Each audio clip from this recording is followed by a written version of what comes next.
remember this book that we read the other day? Yeah. The Little Red Hen. Yeah. Do you guys like it? Yeah, it was good. Okay, good.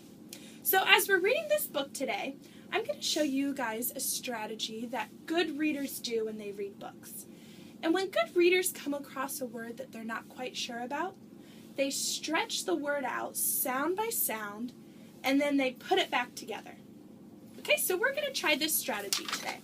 So I'm going to start off with an example. So this morning when I was getting ready for school, one of the things I did was brush my hair. And as I was brushing my hair, I realized that the word brushed is really hard to sound out. You guys think so? Yeah. Okay, so I'm gonna have you guys help me sound the word brushed out. So I want you guys to start at the beginning of the word. So what letter is that? B. B. Okay. So what letter is that? Becca, do you know? R. R.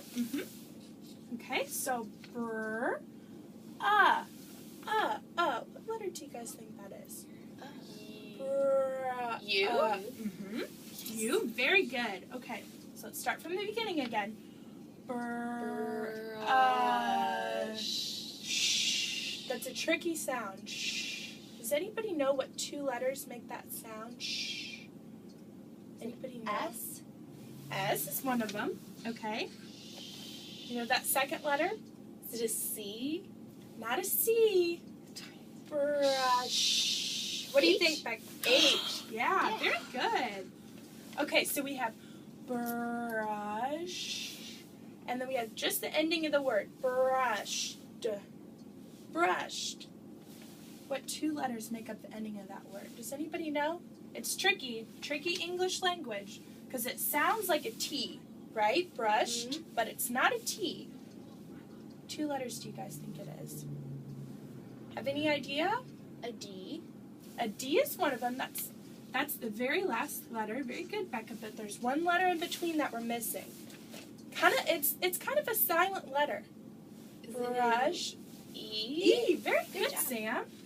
Okay, so we're going to start from the beginning and sound it out now that we have all the letters.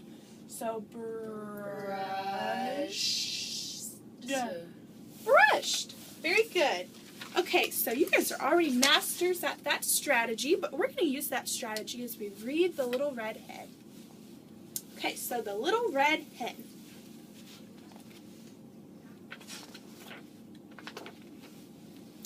Once upon a time, there was a little red hen who shared her tiny cottage with a goose, a cat, and a dog. The goose was a gossip. She chatted with the... That's a tricky word, isn't it? You guys want to help me sound that word out? Sure. I'll bring it closer so you can see. Starts with an N, so ne. How about that E? Ne. There's the I, so let's start from the beginning again. Ne. And then this is the tricky part, because just like the E was silent, the H is silent in it too, and so is the G. So neighbors. Neighbors. Awesome. Okay, so I'll start from the beginning of the sentence. She chatted with the neighbors all day long. The cat was very vain. She brushed her fur, straightened her whiskers, and polished her claws all day long. So whenever you guys come across a word that you think is difficult to sound out, I want you guys to raise your hand and we'll stop and stretch out the word. Okay, so is there any words so far you want to stretch out? Yeah, Becca. Straightened. Straightened. Okay, so let's start from the beginning of that. That is a tricky word. So, straight. There's that GH sound again. Straightened. Straightened. Straightened. Very good. Okay, straightened her whiskers and polished her claws all day long. The dog was always sleepy. He napped on the front porch swing all day long. The little red hen ended up doing all of the work around the house. She cooked, she cleaned, she washed the clothes, and took out the trash. She mowed the lawn and raked the leaves. She even did all of the shopping. One morning on her way to market, the little red hen found a few grains of wheat. She put them in the pocket of her apron. When she got home, she asked her friends, "Who will plant these grains of wheat?" "Not I," said the goose. "Not I," said the cat. "Not I," said the dog. "Then I will plant them myself," said the little red hen, and she did. When the grains of wheat began to sprout, the little red hen cried, "Look, the wheat I planted is coming up. Who will help me take care of it this summer?" "Not I," said the goose. "Not I," said the cat. "Not I," said the dog. "Then I will take care of it myself," said the little red hen, and she did. All summer long she cared for the growing wheat. She made sure that it got enough water, and she hoed the weeds out carefully between each row.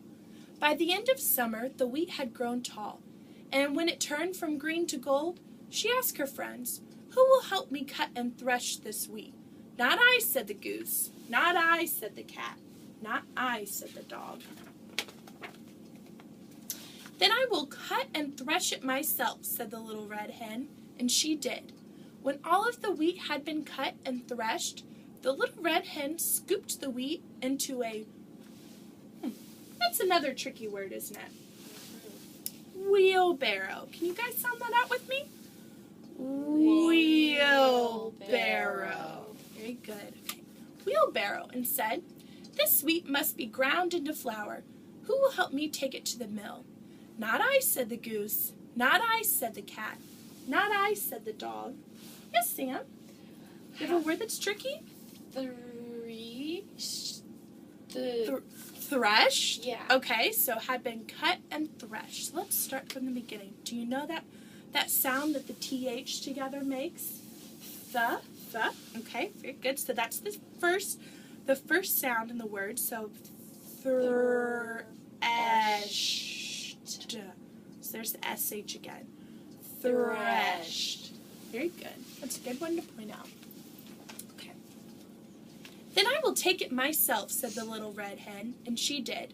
The miller ground the wheat into flour and put it into a bag for the little red hen. Then, all by herself, she pushed the bag home in the wheelbarrow. One cool fall morning, not many days later, the red hen got up early and said, "Today would be a perfect day to bake some bread. Who will help me bake a loaf of bread with the flour I brought home from the mill?" "Not I," said the goose. "Not I," said the cat. "Not I," said the dog. "Then I will take the bread myself," said the little red hen, and she did. She mixed the flour with milk and eggs and butter and salt. She kneaded the dough and shaped it into a nice plump loaf. Then she put the loaf in the oven and watched it as it baked. How do you say that word? Kneaded? Okay, this one I actually want you guys to turn to someone around you and see if you can sound that word out together so you can help each other out. So use your partner. I'll put my finger on the word. See if you guys can sound it out together. Needed. Needed. Very good. You guys can help each other out. Okay. The smell of the baking bread soon filled the air. It smelled so delicious that the goose stopped chatting, the cat stopped brushing, and the dog stopped napping.